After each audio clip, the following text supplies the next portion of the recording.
With a thunderous roar of financial wisdom, Robert Kiyosaki unveils the sacred secrets of mastering money, unraveling the mysteries that have eluded the masses and empowering them to unlock the door to their first millions. So anyway, I'll point out really quickly the differences between what they're teaching in school and what we at Rich Dad teach. It is the number one reason businesses fail, is because the entrepreneur is lousy at communications.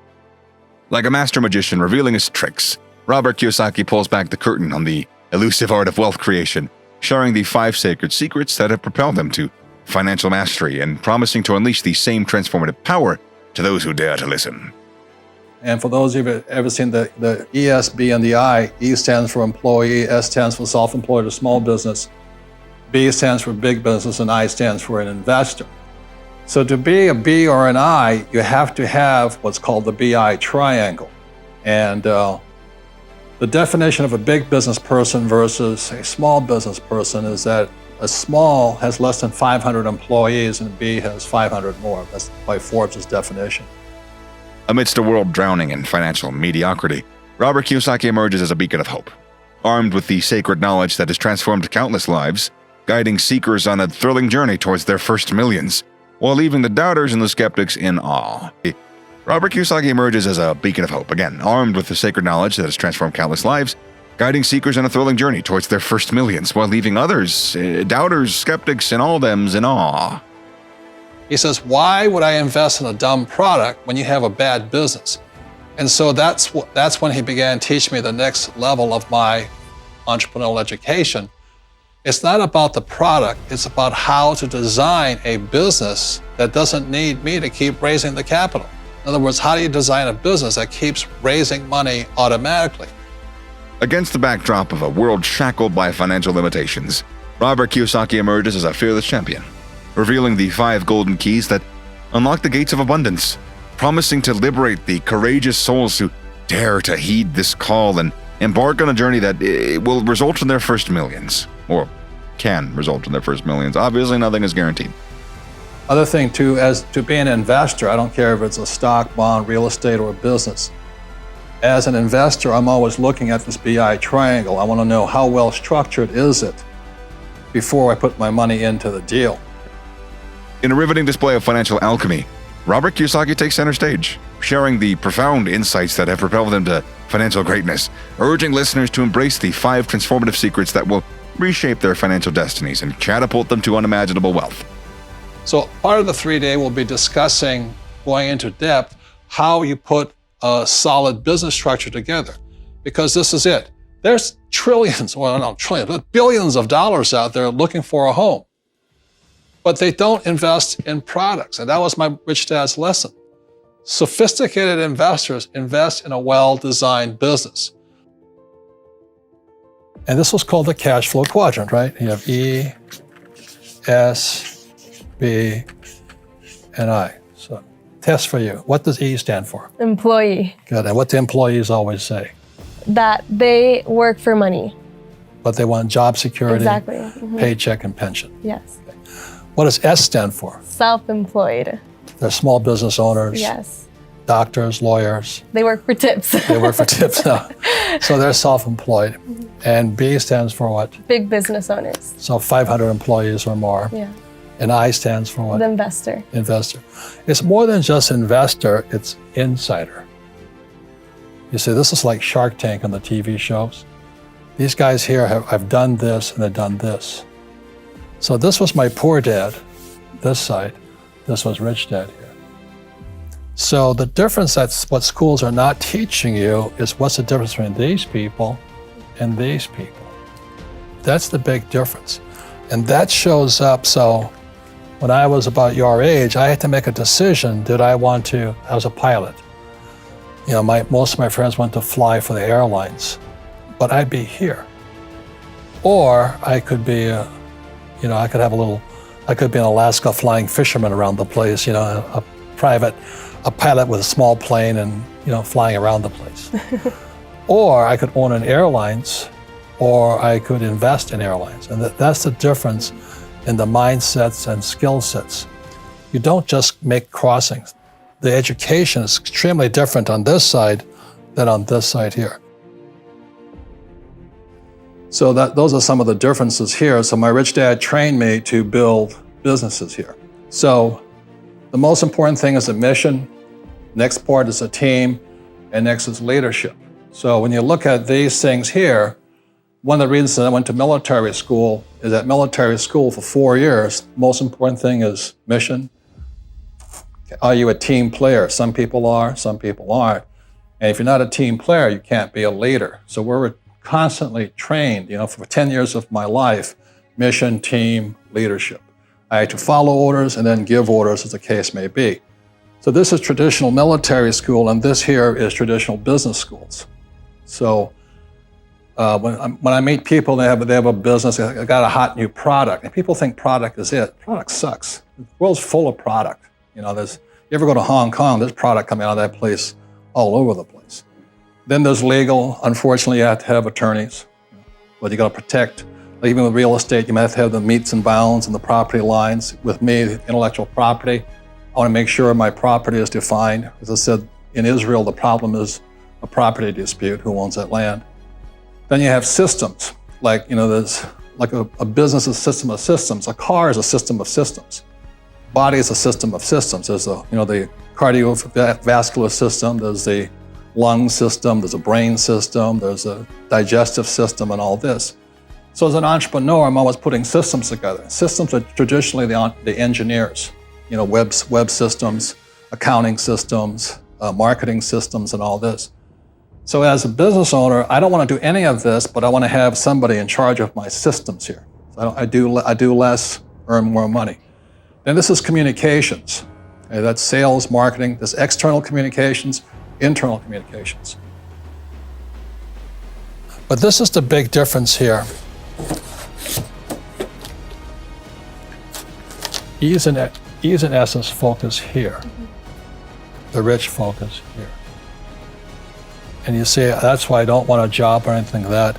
These guys want a job, they have salary, interest. Their big problem is they pay the most taxes. E's and S's pay the most taxes. The B's and I's focus here. We don't pay taxes legally. And that makes a lot of people angry, especially the millennials. They want to tax the rich. Yeah. Well, you can't tax the rich because they don't have an income. You see, if you have a job and you have income, you're taxed. If you're a small business person, a small entrepreneur with a pizza shop or something, you pay the highest taxes. But because they're rich, my rich dad taught me to focus here. My poor dad taught me to focus here. And that's what they're not teaching in school. Because to understand this, they would, like most of the young people your age today, a lot of them want to become entrepreneurs. The problem with this, you have to understand tax. You see, this is all over the world, very little difference. These guys pay 40% of their money in taxes. So they make $1,000, they're going to spend $400 in taxes. These guys that make $1,000, they're going to pay 60% in tax. So our schools are teaching entrepreneurship, but they're not teaching them tax. Okay? And because they're focusing on income. Over here, it's 20% in tax. So they make $1,000, only $200 goes to tax, and these guys, 0%. And a lot of, I had a hard time transitioning from the military coming into the civilian worlds because a lot of civilians, when I came out of the military, they just don't really like being called, hey, asshole, get this done. They really don't appreciate that. And you get sued for that today, so I had to learn to change my communications internally. And then the reason I went to Xerox when I got out of the military was learn how to sell communications. And then the reason most people cannot sell, they haven't been trained to do it, but also the fear of rejection. And the last is cash flow. If a person mismanages their cash flow, I don't care how much money you have. I mean, we all know people have a lot of money, but they're broke at the end of the month. So this is called the bottom line, okay, in business. And again, I'll say it, is in my opinion, it is the number one reason businesses fail, is because the entrepreneur is lousy at communications. They can't sell. As I wrote in Rich Dad, Poor Dad, I'm not a best writing author, I'm a best selling author. And there's a very big difference. So a lot of times I meet accountants and attorneys. These are the accountants here, these are the attorneys here. They're very smart people, but they're boring. They can't sell. Then they get angry that some punk like me comes along and makes the big bucks. But if you look at Steve Jobs, that guy can sell, internally, externally. Gates, he can sell. Trump can sell. Do you understand? So what we're going to be talking today about is external communications. Internal communications, different subject again. Okay, that's more in the team building aspects of it. It was a long time ago when we first started Millennial Money. I made my usual wise ass remark, only lazy people use their own money. And that's because I have spent much of my life raising capital. Today you have crowdfunding and all that stuff. But the reason I had to learn to raise money was because I had no money. And so if you read Rich Dad, Poor Dad, in there, my rich dad always said, never say, I can't afford it. And it was my rich dad and many of my teachers subsequent to that. They said, lazy people always say, I can't afford it.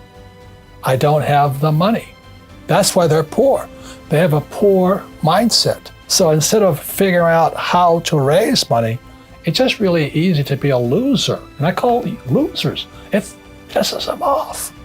Because we all have the power, if we wanted to not be poor if we learned how to raise money.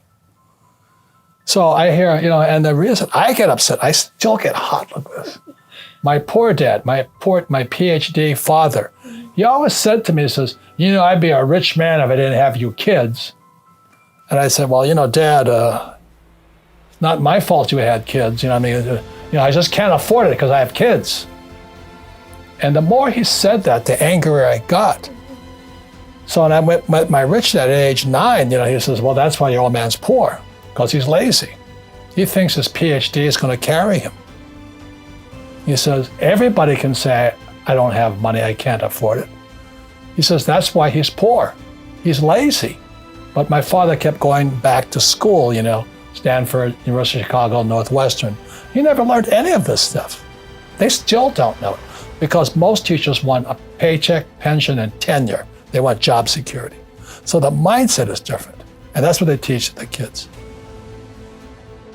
With Rich Dad, Poor Dad, every month, people like in Japan and China and Asia and Europe, every month they send me money. The second thing is every time I write a book, every month money comes in. When I design my board game, every month money comes in. And what else we have? When we have seminars, more money comes in. So every month, the business of Rich Dad gets richer and richer because we're constantly setting up more assets. So what makes a person rich is the same thing that makes a business rich. So when I designed the Rich Dad company, I designed it to be a rich company. Once I designed this, it was very easy to raise capital. Capital poured in because sophisticated investors, people on the B and I side of the quadrant, saw that I knew how to build a rich, stable company. So today, the Rich Dad company has zero debt and just tons of cash flow coming in, regardless if I work or not. So I hope that makes sense to you, is every month or every year, the Rich Dad company is working to add more assets to the business. So in this economic downturn, money still comes in. When I designed my Velcro company, I designed a wallet and it was sold. Once it was sold, there was no more income coming in. It was a poorly designed business. And that's why my Rich Dad didn't want to invest in my wallet company. But the Rich Dad company, because the Rich Dad company is building assets all the time, it gets to be richer and richer and richer.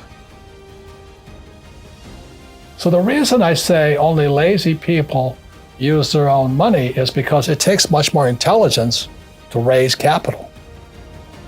And so I've never been able, ever since my rich dad, since a little boy, my rich dad forbade me from ever saying, I can't afford it. He says, figure out how you can afford it.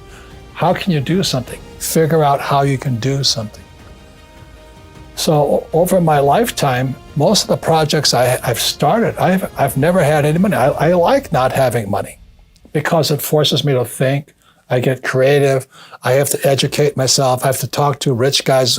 Hey, how'd you do this? How'd you do that? How'd you do that? And what has happened to me, I mean, I just turned 72.